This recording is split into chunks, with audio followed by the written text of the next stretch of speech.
পশ্চিমবঙ্গের প্রায় 26,000 শিক্ষক শিক্ষিকা আজকে সিপিআইএম এবং বিজেপির চক্রান্তে তারা দিশেহারা।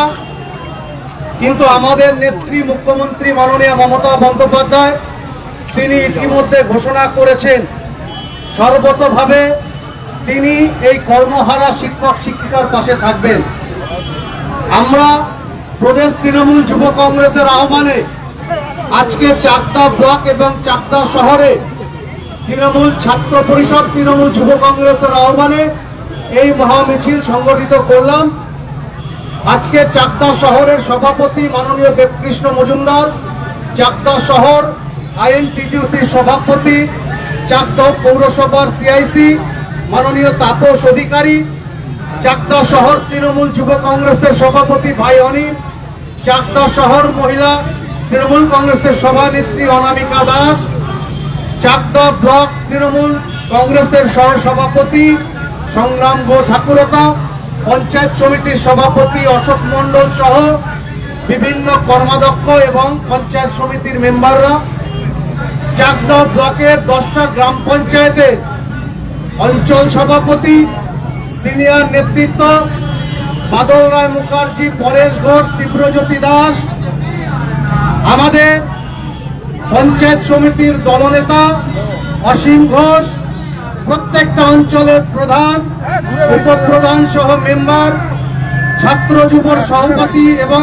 কর্মীদের ধন্যবাদ জ্ঞাপন করে আগামী দিনে আরো লড়াইয়ের জন্য প্রস্তুত থাকার আহ্বান করে আপনারা জানেন এরপরে একের পর এক কর্মসূচি আমাদের আসবে, সেই কর্মসূচি আমাদের পালন করতে হবে। আমরা কিছুদিন আগে দ্রব্যমূল্য বৃদ্ধির প্রতিবাদে, ওষুধের দাম বৃদ্ধির প্রতিবাদে, পেট্রোল ডিজেল এবং গ্যাসের মূল্য বৃদ্ধির প্রতিবাদে মিছিল করেছি। আজকে আবার আরেকটা ইস্যুতে আমাদের মিছিল করতে হলো। আমরা জানি আজকে মহামান্য আদালত সুপ্রিম কোর্টের রায়ে বিরোধীরা চক্রান্ত করছে, তারা কিছুটা গন্ধ পাচ্ছে। কিন্তু আমরা আপনাদের বলতে চাই ভারতবর্ষের একমাত্র মুখ্যমন্ত্রী মমতা বন্দ্যোপাধ্যায়, একমাত্র নেত্রী মমতা বন্দ্যোপাধ্যায় যিনি সাহস রাখেন, তিনি কোর্টের বিরুদ্ধেও রায় হলেও তিনি কথা বলতে পারেন। তিনি ইন্ডোর স্টেডিয়ামে দাঁড়িয়ে ঘোষণা করেছেন যে সরকার কাউকে চাকরির জন্য নোটিফিকেশন করেনি, তারা চাকরি হারিয়েছে। আমরা মনে করি আমাদের নেত্রী মমতা বন্দ্যোপাধ্যায় যা কথা দেন তাই কাজ করেন। আজকে বাংলার বিরুদ্ধে চক্রান্ত করা হচ্ছে। ত্রিপুরাতে জানেন গত বিধানসভা নির্বাচনের আগে 10,000 শিক্ষক শিক্ষিকার চাকরি চলে গিয়েছিল। ভারতীয় জনতা পার্টি ম্যানিফেস্টো করে নির্বাচনী প্রচার করেছিল আমরা ক্ষমতায় আসলে এদের চাকরি ফিরিয়ে দেব। আজ পর্যন্ত বিজেপি 1% ভোট থেকে প্রায় 50% ভোটে সরকার গঠন করেছে ত্রিপুরায়, একটা শিক্ষক শিক্ষিকাকে তার চাকরি ফেরত করিয়ে দিতে পারেনি। আজকে মধ্যপ্রদেশে ব্যাপক দুর্নীতি ঘটেছে, প্রায় 90 জন মানুষ খুন হয়েছে যারা এই দুর্নীতির সাথে যুক্ত। সেন্ট্রাল গভর্নমেন্ট, সেন্ট্রাল এজেন্সি এবং বিজেপি শাসিত সরকার এই ব্যাপক কেলেঙ্কারির এখন পর্যন্ত তদন্তের কোনো কিনারা করতে পারেনি। আজকে আমরা জানি শুধু বাংলার ক্ষেত্রে অন্যরকম রায় হচ্ছে। কিছুদিন আগে নিটের প্রশ্নপত্র ফাঁস হলো, সারা ভারতবর্ষ তোলপাড় হলো, মাননীয় সুপ্রিম কোর্টে কিন্তু বিচার আলাদা হলো, আর পশ্চিমবঙ্গের ক্ষেত্রে বিচার আলাদা হচ্ছে। আমরা বলতে চাই আমাদের সকলের উপরে সংবিধান, আমরা আদালতকে ছোট করছি না, অবমাননা করছি না।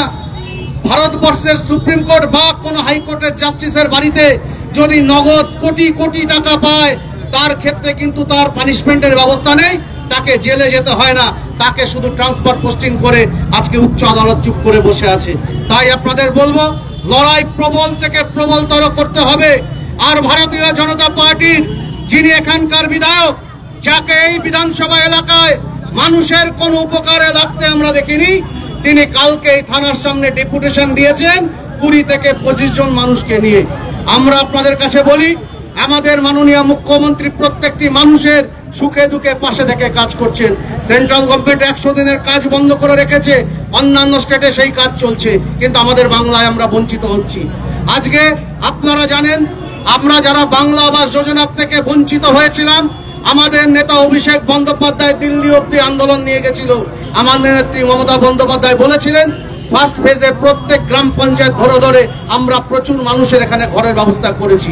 আবার নতুন করে ওয়েটিং লিস্টে যাদের নাম ছিল প্রত্যেকটা গ্রাম পঞ্চায়েতে সেই লিস্ট স্যাংশন হয়েছে। মে বা জুন মাসের থেকে তারা প্রথম কিস্তির টাকা পাবে।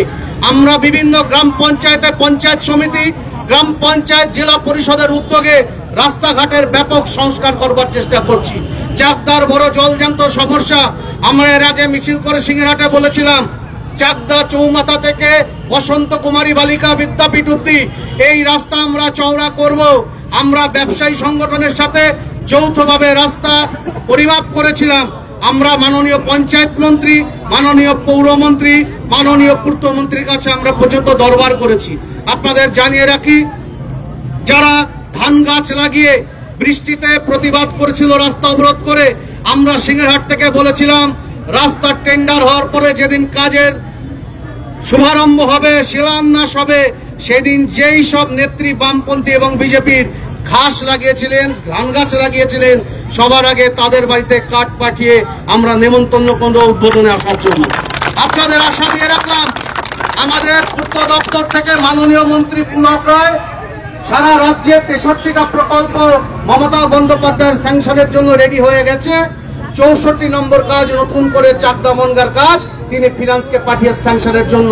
আমরা আশাবাদী আগামী মাস দুয়েকের মধ্যে এই কাজ স্যাংশন হয়ে আমরা কাজের সূচনা করতে পারব। সুতরাং আমরা উন্নয়ন করি, আমরা মানুষের পাশে থাকি, আপনারা আমাদের পাশে থাকুন। এই দ্বিচারিতা, এই বামফ্রন্ট এবং বিজেপি, এদেরকে পরিত্যাগ করতে হবে। মানুষের জনকল্যাণে আমাদের আগামী দিনে নিয়োজিত করতে হবে। সকলে ভালো থাকবেন, সকলকে ধন্যবাদ জানাই। এত পরিশ্রম করে এই গরমের মধ্যে একদিকে নীল পুজো চলছে, সদ্য আমাদের ঈদ গেছে, তাতেও এত মহিলারা, মায়ে বোনেরা, এত ভাইয়েরা, এত মানুষ আজকের এই সমাবেশ, এই মিছিলকে, আমাদের র্যালিকে সাপোর্ট করে এত সুন্দর একটা বিশাল মিছিল আমরা আজকে করতে পেরেছি। সকলকে ধন্যবাদ জানাই, সকলে ভালো থাকবেন। জয় হিন্দ, জয় বাংলা। মমতা বন্দ্যোপাধ্যায় জিন্দাবাদ, অভিষেক বন্দ্যোপাধ্যায় জিন্দাবাদ।